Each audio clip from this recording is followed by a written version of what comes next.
Halo guys, balik lagi di headline di peta6.com tanggal 6 April 2022 bersama saya Ratu Surya Sumirat yang kali ini akan membahas tentang vonis mati Heri Wirawan, efek jera hukuman maksimal kejahatan seksual. Simak penjelasannya.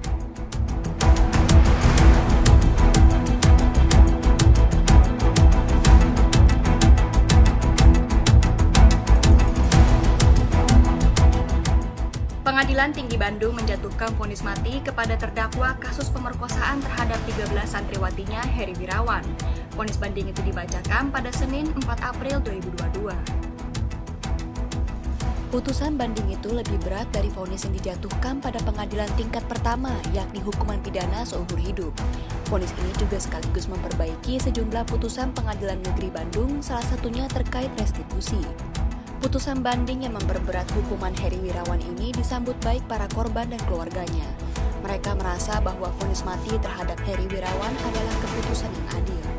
Kuasa hukum korban Yudi Kurnia menilai putusan di tingkat banding itu tidak hanya memberikan rasa keadilan bagi korban dan keluarganya, tapi juga secara umum masyarakat luas. Dia mengakui bahwa putusan ini menuai pro dan kontra, namun meminta agar pihak yang menolak hukuman mati tidak mengkritisi putusan yang dijatuhkan terhadap Heri Wirawan atas perbuatan biadabnya memperkosa santriwatinya yang masih di bawah umur hingga melahirkan. Dia mengungkapkan alasan vonis mati ini adalah keputusan yang adil bagi korban dan keluarganya, sebab mereka khawatir Heri Wirawan sewaktu-waktu akan membuka luka lama jika hanya dijatuhi hukuman penjara seumur hidup.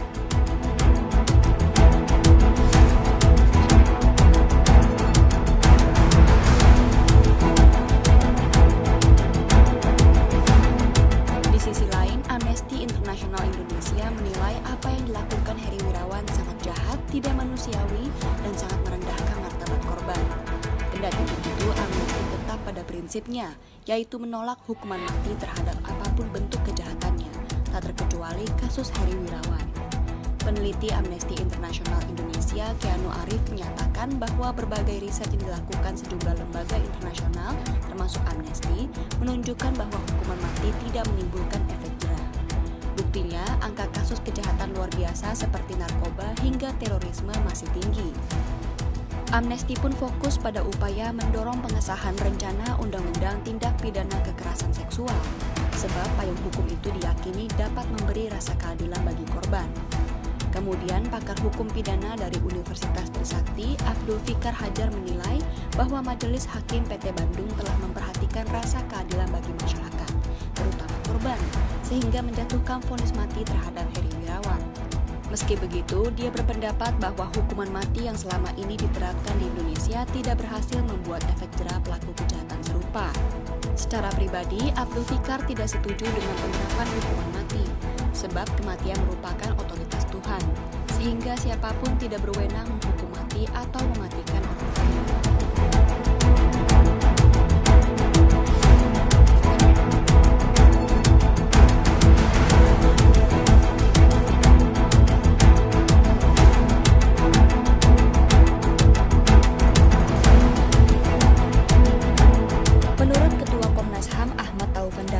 Kalau diperhatikan dalam roadmap hukum pidana seperti KUHP, memang masih ada hukuman mati namun tidak menjadi satu hukuman yang serta-merta. Sebab masih diberikan juga kesempatan kepada terpidana mati dalam satu periode tertentu untuk melakukan asesmen hingga evaluasi. Taufan mengatakan kasus Heri Wirawan bukanlah satu-satunya yang terjadi di Indonesia, yakni ada pula kejadian pada berbagai institusi agama.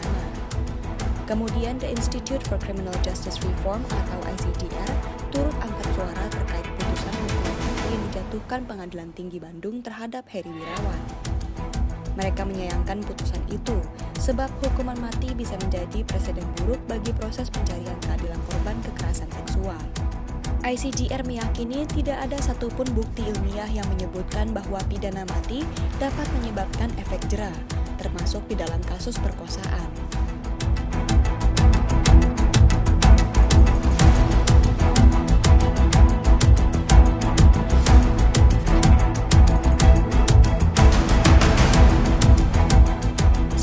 Kondisi para korban berangsur pulih.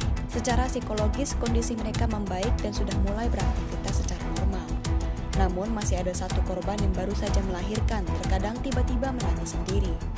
Kuasa hukum korban Yudi Kurnia berharap agar perhatian pemerintah terhadap nasib korban dan anak-anaknya juga tidak kalah penting dari sekedar menghukum mati pelaku.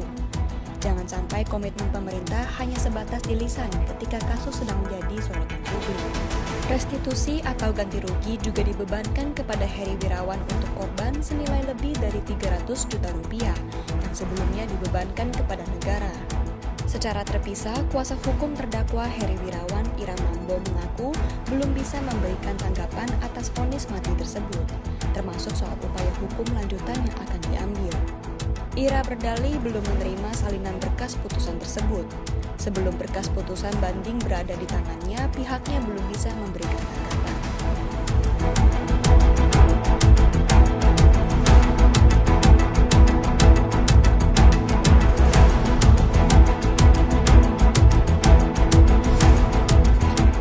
Sekian headline di petanam.com hari ini. Saya Ratu Surya Sumirat undur diri. Bye!